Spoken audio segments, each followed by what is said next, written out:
Bonjour Ludivine Bantini. Bonjour. Vous êtes historienne. Bonjour Amal Bentounsi. Bonjour.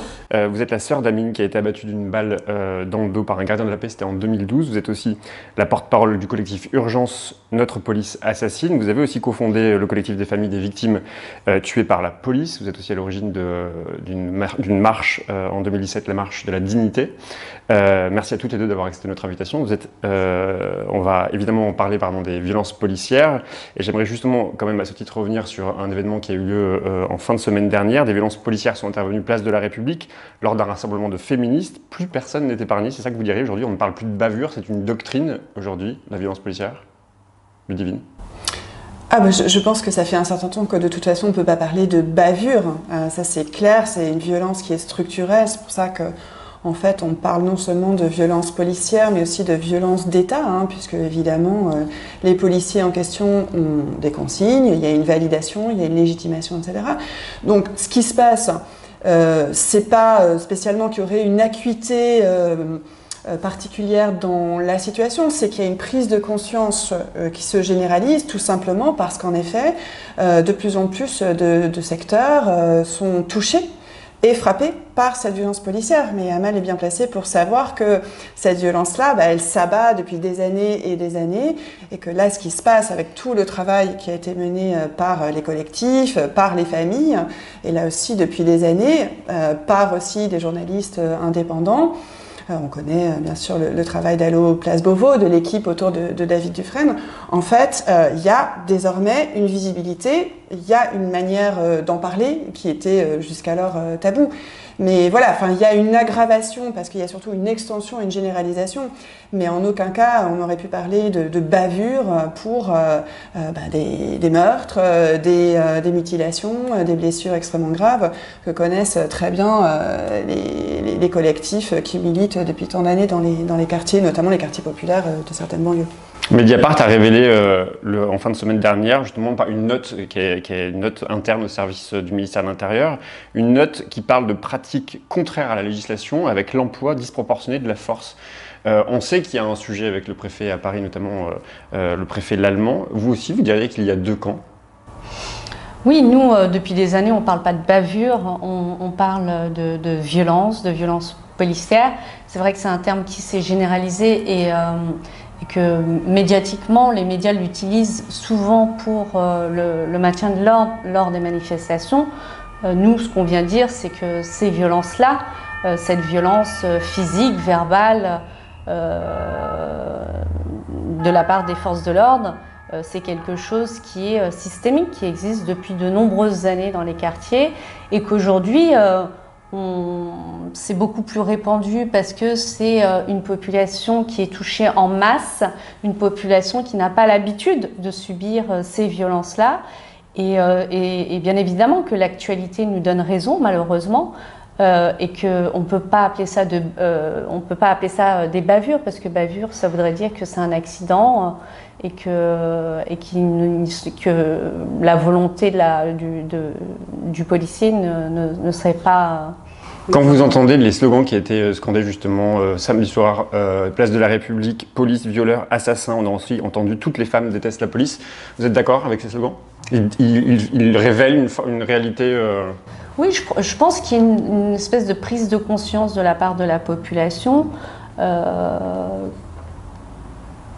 Qu'est-ce qui ferait qu'on ne serait pas d'accord avec ces propos, puisqu'aujourd'hui, il y a une forme d'injustice en fait. Et je pense que ces personnes-là, quand elles le crient, c'est quelque chose qu'elles ont vécu et qui a été vécu aussi par nous, les familles, par de nombreuses personnes, de jeunes dans les quartiers. Et que quelque part, oui, il y a une forme d'injustice et que quelque part, on peut que être d'accord avec eux, puisqu'il y a cette impunité, elle existe. Et que de le dire, peut-être c'est un exutoire, mais en même temps, on ne fait rien pour ne pas penser autrement, en fait, pour nous prouver le contraire. C'est-à-dire que aujourd'hui, les policiers, même si tous les policiers ne sont pas à mettre dans le même sac, bien évidemment, Mais comment on fait pour croire que certains policiers ne sont pas comme ça? Puisque la majorité, il s'agit d'un corpus, ils se protègent.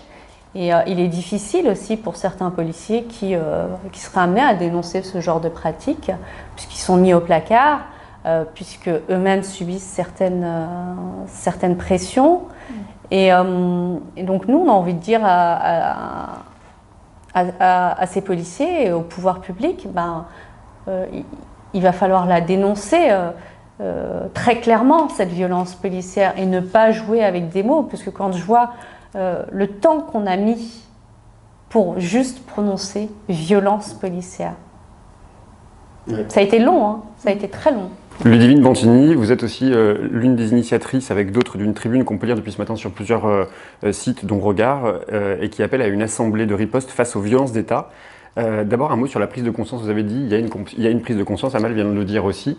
Vous avez le sentiment que justement le terme violence policière ou même la prise de conscience des violences policières, on viendra après à la violence que vous dénoncez aussi dans les quartiers, mais qu'il y a une véritable prise de conscience plus générale aujourd'hui de ce que c'est qu'aujourd'hui une violence policière, au-delà des violences physiques que l'on peut voir, c'est les intimidations, c'est les contrôles aux faciès. Bien sûr, donc il y a une prise de conscience qui s'aiguise en effet, même si cet appel est lancé pour donc cette assemblée de lutte et de riposte aux violences d'État qui aura lieu le dimanche 15 mars, on pourra peut-être y revenir plus précisément, mais parmi celles et ceux qui lancent cet appel, beaucoup sont conscients que depuis des années, voilà, ces violences existent. Et pour nous, il ne s'agit pas uniquement de violences policières. C'est la raison pour laquelle on a parlé de violences d'État, parce que ce sont aussi des violences judiciaires, des violences carcérales, des violences administratives, etc. Donc qui ont des cibles privilégiées depuis des années. Et désormais, on a l'impression que ces cibles s'étendent à tous les opposants au régime, hein. C'est-à-dire qu'il y a vraiment des mesures liberticides qui s'abattent, voilà, notamment sur les manifestantes et les manifestants, sur les gilets jaunes, et que donc, c'est vrai qu'on l'avait déjà vécu au moment de la loi travail, hein. Je me souviens par exemple d'assemblées, on s'était retrouvés avec des collectifs dans les quartiers, des collectifs de famille, et puis des militantes et militants, notamment d'organisations syndicales, politiques, associatives, etc., qui se retrouvaient peut-être pour la première fois de leur vie confrontés physiquement à cette répression et à cette violence, et donc avec l'idée de travailler ensemble. Et donc voilà, la marche du 14 des familles, l'assemblée de riposte aux violences d'État du 15, avec cette articulation entre les deux, c'est aussi le signe de la nécessité de ce travail commun. Pour nous, l'objectif, c'est aussi de pointer du doigt la question de la supposée légitimité. On emploie souvent cette formule de Max Weber, le monopole de la violence légitime qui serait détenu par l'État. Il est certain que l'État détient le monopole de la violence légale, au sens où c'est l'État qui produit la loi et qui produit aussi cette forme de violence-là. Mais ce qu'on veut battre en brèche, c'est vraiment sa légitimité. Enfin, vraiment casser le mythe selon lequel cette violence-là, qui accompagne et qui en fait est le bras armé finalement d'une violence aussi sociale, qui elle aussi est ô combien structurelle, cette violence-là n'a pas de légitimité. Voilà. Amal, Ludivine vient de le dire, la violence policière, elle est aussi administrative, judiciaire, elle est aussi sociale. Et dans la tribune, il est écrit, elle tue aussi parfois dans les quartiers populaires.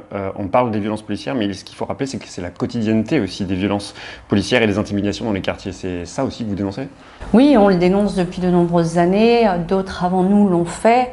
Effectivement, les quartiers ont servi de laboratoire à cette violence d'État, à cette violence policière, à l'utilisation, à l'expérimentation des armes létales et non létales. De nombreuses victimes ont perdu un œil dans les quartiers sans pour autant qu'il y ait une médiatisation aussi importante que celle pour le maintien de l'ordre dans les manifestations. Et oui, nous, ce qu'on essaye de faire aussi, c'est de rappeler la genèse de cette violence d'État. Bien avant les quartiers, on peut parler du 17 octobre 61 et tout ce qui s'est passé après la guerre d'Algérie. c'est un constat qu'on fait depuis de nombreuses années et qu'il va falloir, à un moment donné, s'organiser ensemble et trouver des solutions ensemble, parce qu'on ne peut plus être chacun... Ensemble, ça veut dire aussi discussion engagée avec le ministère de l'Intérieur, discuter avec ce que doit être une police dans les quartiers, ce que doit être une police de manière générale, la fonction même des forces de l'ordre. Le ministère de l'Intérieur, il protège ses brebis galeuses, il protège ses employés, puisque ce sont les employés du ministère de l'Intérieur. Quand je dis ensemble, c'est ensemble avec la population qui n'aurait jamais été amenée à être sensible à cette question-là et qui le sont aujourd'hui. On n'a pas encore touché l'ensemble de la population, mais il est certain qu'à un moment donné, à force de nous regarder, à force de laisser faire, c'est le citoyen lambda qui serait concerné. On le voit bien avec de nombreuses affaires. Je pense à ce père de famille, Yaochou, qui a perdu la vie parce qu'un voisin a appelé, prétextant qu'il y avait des violences et qu'on est rentré chez lui. C'était pendant l'état d'urgence et qu'on lui a tiré dessus devant ses enfants. Je pense à bientôt l'anniversaire de la mort d'Angelo Garant, qui a été tué, pareil, devant chez lui. Je pense à l'affaire de Cédric Chouviat aussi. Aujourd'hui, c'est vraiment tout le monde qui est concerné, c'est plus seulement les quartiers. Et il va falloir qu'on s'organise et ne pas se dire chacun dans notre coin, à partir du moment où ça ne sort pas du périph', voilà, ça vous concerne et nous, ça ne nous concerne pas. Non, aujourd'hui, on est vraiment tous concernés et je voudrais d'autant plus rappeler aux journalistes l'importance de la médiatisation, l'importance, nous, ce qu'on a réussi et ce qu'on a voulu faire depuis des années, c'est faire comprendre à ces journalistes qu'il y a deux versions possibles. Qu'aujourd'hui, la version policière, elle n'est pas unique, elle n'est pas parole d'or. Et qu'il faut rappeler qu'il y a une possibilité qu'il y ait une autre version. Et c'est d'ailleurs pour ça que c'est notre sujet de réflexion et d'observation de la police depuis des années avec le collectif et les familles, et qu'on essaie de trouver des solutions, des outils pour travailler sur cette problématique. Puisque les pouvoirs publics ne nous proposent rien en fait concrètement, à part les caméras qu'ils ont et qui déclenchent quand ils veulent, le RIO, le numéro d'identification qui ne sert vraiment à rien. Donc aujourd'hui, à nous de nous organiser. Ludivine Bantigny, vous l'avez dit, vous organisez avec d'autres dimanche 15 une assemblée de riposte aux violences d'État. Qui va y participer et qu'est-ce qu'il peut en sortir de cette assemblée ? Alors, il y a de nombreux collectifs qui seront présents, justement, des collectifs liés aux familles. Il y a aussi beaucoup de militantes et militants, syndicaux, associatifs, politiques, des individus tout simplement. Individus, j'entends au sens où il n'y a pas forcément une organisation qui les porte ou voilà, dans lesquelles ils se reconnaissent, mais qui n'en peuvent plus. En fait, c'est une espèce de cri d'alarme. Alors encore une fois, dans le prolongement de ce qui s'est fait depuis des années, hein, et notamment l'année dernière, en mai, il y avait eu justement une assemblée qui s'intitulait Ripostons à l'autoritarisme. Donc il s'agit d'aller dans le prolongement et dans la fédération aussi de toutes ces initiatives qui sont absolument salutaires et décisive. L'objectif, c'est véritablement une assemblée, c'est pas un meeting. On s'est dit qu'il fallait aussi aller au-delà de l'égrenage de témoignages, même s'ils sont très importants en soi, c'est-à-dire voilà, pouvoir porter la parole de révolte, de colère, de nécessité de faire justice, de rendre justice et de faire la vérité, ça c'est absolument décisif.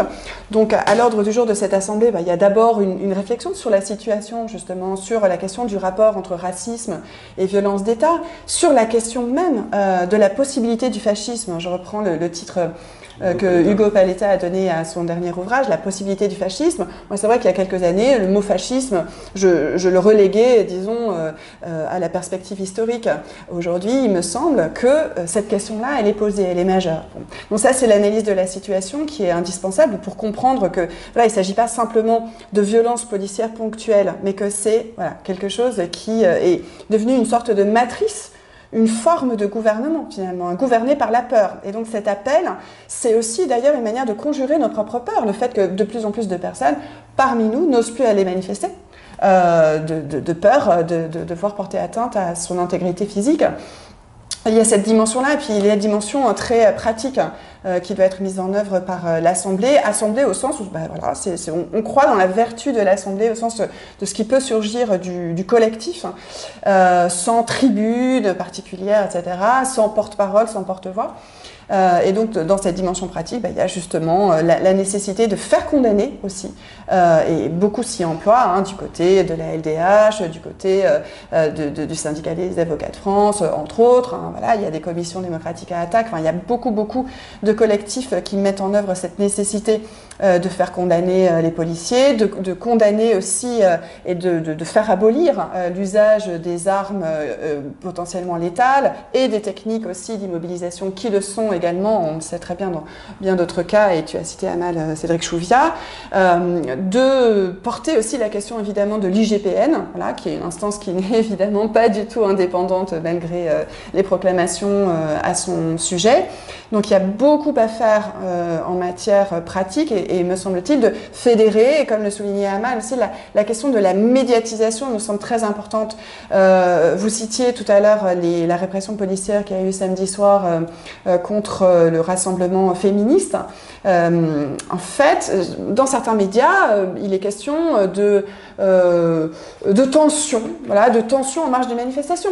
Si on ne dit pas clairement que c'est une manifestation, une répression policière et une forme de violence policière, quand il y a l'usage de gaz lacrymogène, de NAS, de matraquage, de coups, de personnes jetées dans les escaliers d'un métro, eh bien, si on ne dit pas qu'il s'agit de violence policière, alors il me semble que les euphémismes sont complices dans une certaine mesure. Donc, voilà, la médiatisation est, j'allais dire en marche, on va pas le dire comme ça, mais la médiatisation progresse, c'est vrai, et c'est pas anodin, et malheureusement qu'elle ait progressé parce que le mouvement social cette fois a été touché, et plus seulement les quartiers populaires.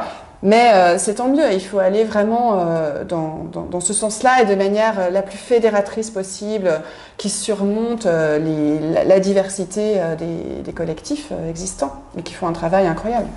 Justement, Amal Bentounsi, dans le cadre des collectifs, des familles, vous, c'est quoi les réponses que vous trouveriez être à la hauteur, ou les réponses qui seraient susceptibles de faire justement progresser justement la capacité des policiers de faire leur métier conformément à ce pourquoi ils ont été formés. Je crois que vous lancez cette semaine une application. Oui. Elle a quel objectif, cette application ? Alors en fait, cette application, c'est le résultat de nombreuses années de réflexion et d'observation de la police française. Et car nous, famille de victimes, on s'en rend bien compte en fait depuis quelques années comment il est difficile de poursuivre les policiers en justice et de les faire condamner sans preuve en fait, par manque de preuves. Et du coup, c'est cette expérience qui nous nourrit à essayer de trouver des solutions parce que on est victime collatérale puisqu'on a perdu un frère, mais on est des victimes qui sont conscientes qu'il faut qu'on arrête cette hémorragie en fait. Et on essaie de s'organiser à notre petit niveau et c'est suite à des conversations, des réflexions, des victimes qui nous contactent, qui nous disent bon ben voilà, par exemple j'ai filmé une scène mais malheureusement la vidéo elle a disparu parce qu'on a des policiers qui sont venus et qui ont effacé les vidéos.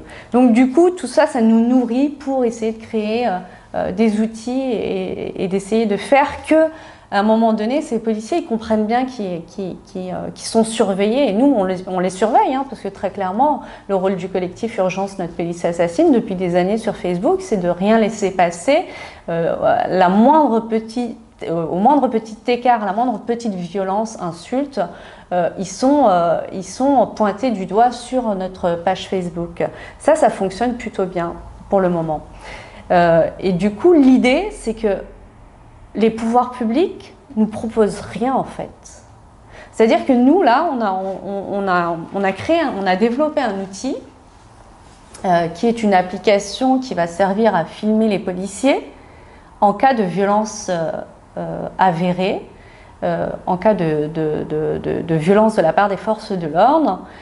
L'idée, elle est très simple, le fonctionnement, c'est vous êtes témoin d'une violence, vous passez par l'application et les images nous seront envoyées directement sur nos serveurs. Donc du coup, plus la possibilité pour ces policiers d'effacer les images qui sont sur le portable.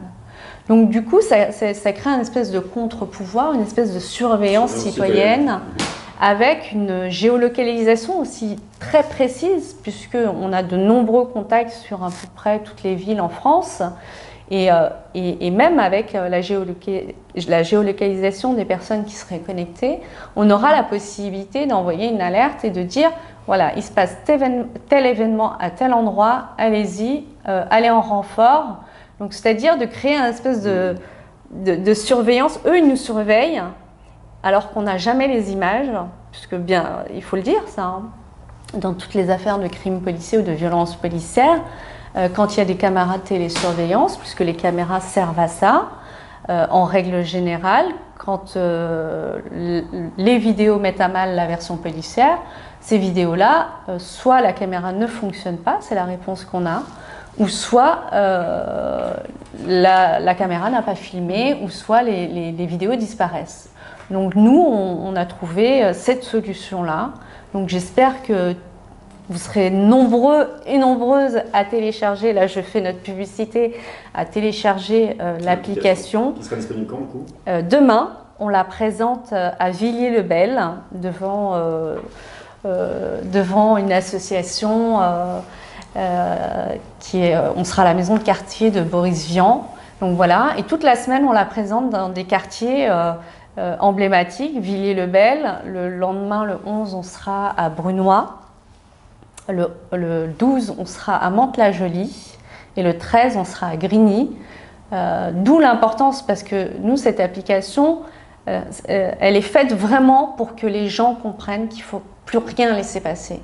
Et il y aura une espèce de petit mode d'emploi aussi pour dire qu'il faut identifier les policiers, soit par le RIO, soit par la plaque d'immatriculation de la voiture, ou soit par le visage. Et ces images-là, nous, on les aura à notre disposition et qu'on pourra remettre à la disposition de la justice en cas de violence, en cas de plainte. Et parce qu'au-delà du collectif, on a une association, l'association qui est l'Observatoire national des pratiques et des violences policières. On aura aussi une qualité à agir et à chaque fois qu'il en sera nécessaire, on portera plainte et on accompagnera les victimes qui souvent, pour la plupart, banalisent cette violence, ne vont pas jusqu'au bout, et donc du coup on travaille avec un collectif d'avocats qui est prêt à s'engager et à accompagner les victimes gratuitement dans cette démarche juridique. Voilà à quoi sert l'application.